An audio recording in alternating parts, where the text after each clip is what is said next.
My name is Teresita Blanco, the Artsy sister, and we're continuing by my sweet vampire Candice reading by me, and this is part 2 of chapter 15. Beats me, said Candice, jumping into the water. She returned with a couple of reef sharks.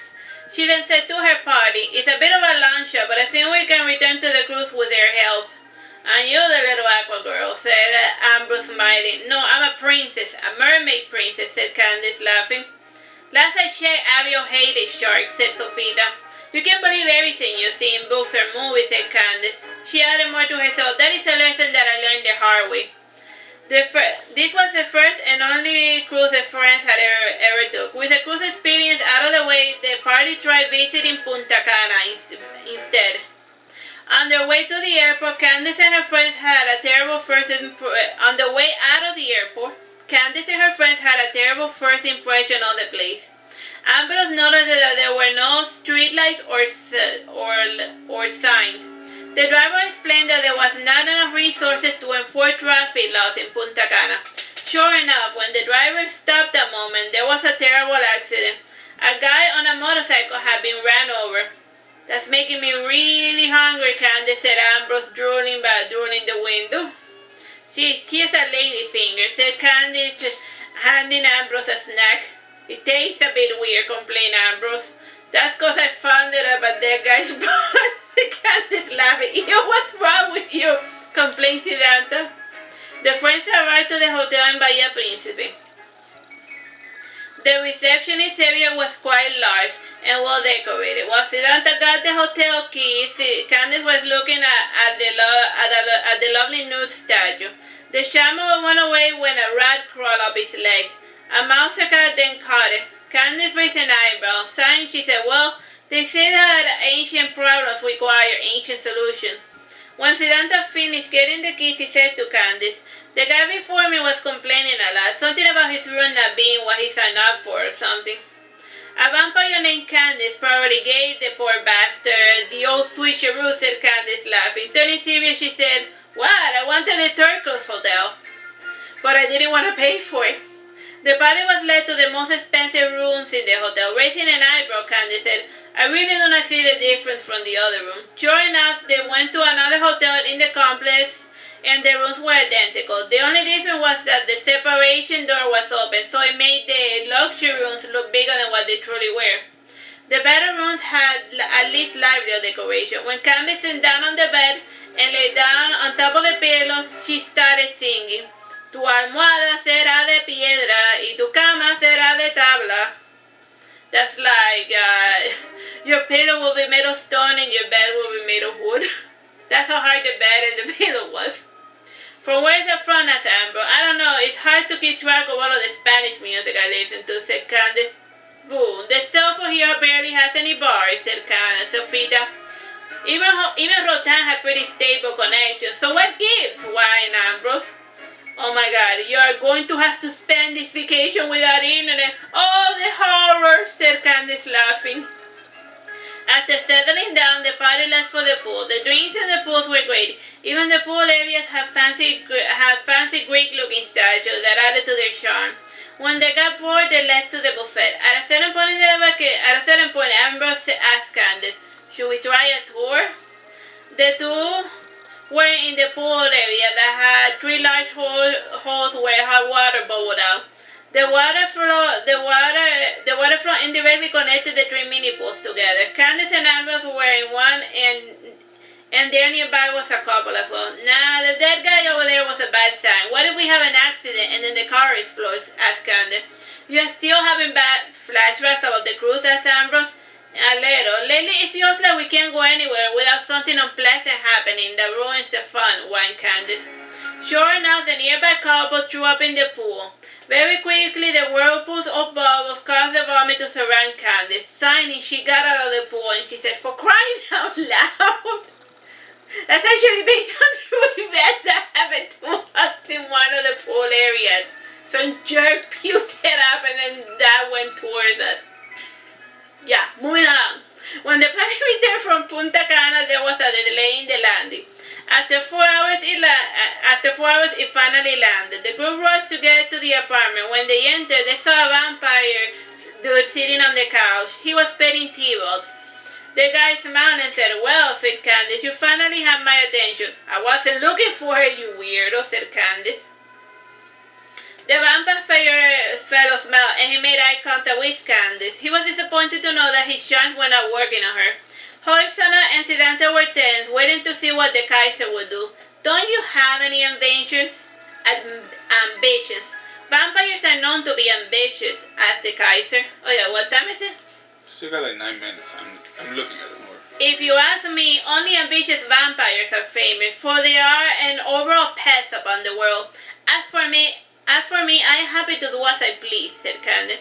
"How disappointing. Your father Marlowe was disappointing as well," said the Kaiser. He got up and he said, "I will see you around, Candice."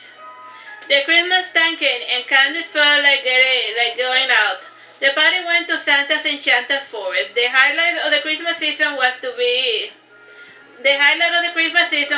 the visit to St. Augustine. This time they joined a large party of humans in order to have a guided tour. The tour guide was a bit of a heel with his motto of "everyone left behind." St. Augustine was the oldest city in Florida. The first part of the tour was a visit to a fortress, then to the historical prison, and then the shopping center. While roaming about the shopping area at night, Candice saw the weirdo she had seen down in Mexico, and then again in Key West. The creature without a face smiled when he saw Candice.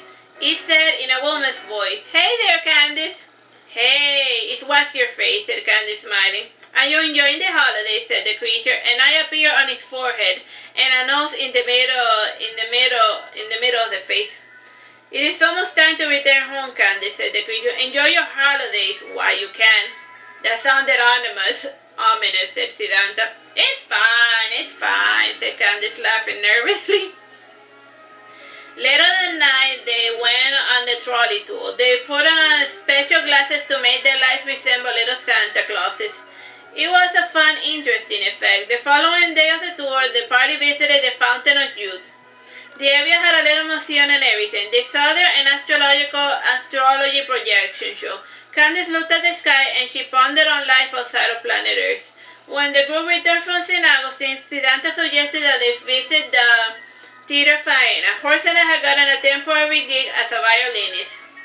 Candice had believed that the show would be of the classical music variety. She was not expecting a burlesque show. Mind you, it was a tasteful show, with the lovely maidens dancing to the music of a handsome violinist. The ambience was nice and relaxing, with the dark red tones of the arcade-looking mini stage. Candice had a very nice round little cheesecake to top off this holiday. For New Year's, the group saw the Nutcracker. The years rolled by on a lazy pace. The vampires of the Sunshine State were no longer bothering Candice and her party. Finally, they were able to do as they pleased. By 2018, even Sofita was recalled to Martisor to help out with the final preparation. Throughout all of those years, Martisor had been bunkering down for the world-ending cataclysm that Cassandra had foreseen. For her last vacation trip, Candice and Amber left for Cartagena, Colombia alone. They wanted to have a solo vacation. They got a hotel by the sea with the largest pool they had ever seen. It was also the deepest as well. At night, the bats would come down to drink water. In the hallways of the hotel, the deer would roam. The hotel was called Caribe. It was located in Boca Grande. When it came time for the guided tour, the little bus first stopped at the top of the church on top of the mountain. On the way up, it seemed as if the bus would fall off the mountain. The church had the best view of the city and an interesting internal garden. Candice saw there a stand with lots of tiny little totems. Each one represented a prayer answered by the Virgin Mary. Candice said to Ambrose, "It seems that at least the Cartagena Virgin Mary answers prayers." "It is good to see that at least there is someone listening somewhere," retorted Ambrose. "What would you ask this Virgin Mary?" asked Candice. "I want for us and our people to be left in peace." "Is a little peace too much to ask for?" complained Ambrose. "Everything is do this for me. Or why are you not doing that? Geez, why can't folks just leave us alone?" The tourists and even the Colombians started to eavesdrop. Ambrose noticing them See, what are you looking at? You just sick of everyone. After leaving the particular prayer with the Virgin Mary, the tour went down the mountains into the classical part of the city. They gave a short tour of Castillo de San Felipe de Barajas. It was a fortress built by the beach to ward away pirates. Aside from the church, this castle fortress had the second best view of the city.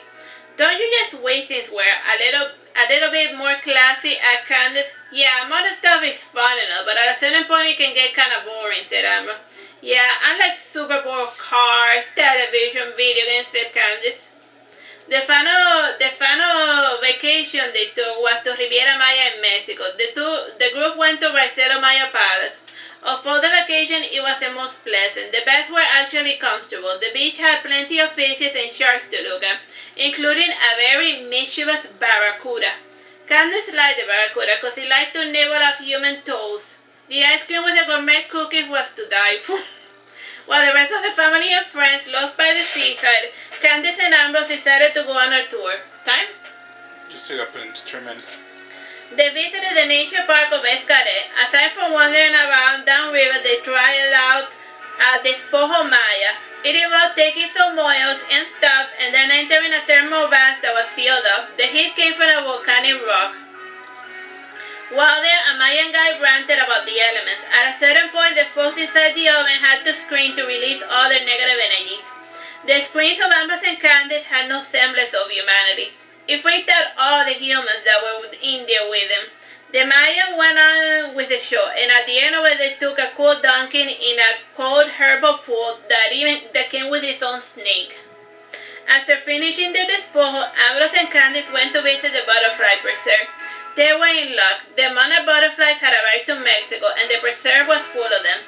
From there, they swam with the mantas. Candice had never swam with mantas before. They felt nice and sweet and a bit rough on top. When night fell, there was a show about the history of Mexico. It started with the Aztecs doing their thing and their mythology. Then came the Spaniards. This performance talked about the syncretism of both cultures.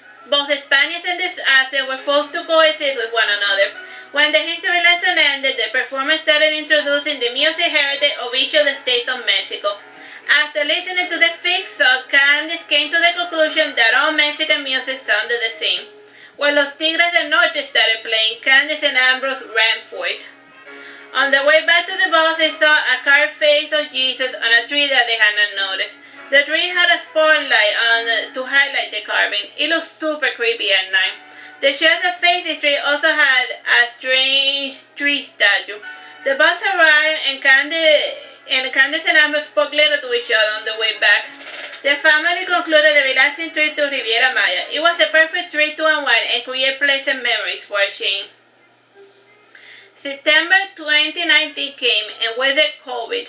By now, Candice and her friends and family were safely isolated inside Martisor. Candice naturally assumed that COVID was the world-ending disaster that Cassandra had prophesied. Sidanta and Artu had been granted safe passage into Martisor. The town of 20,000 people was isolated outside by the mountains. The train tunnels had been caged in for safety purposes. Now the only way for outsiders to make their way to Martisor was through the mountains. Between the random snow, the fog, the brittle ground, and the pits, and the gargoyle border patrollers, no outsider had yet to reach Martisor. Not that any outsider was aware that the place even existed. Alright, we'll continue with the story later. Bye bye and God bless.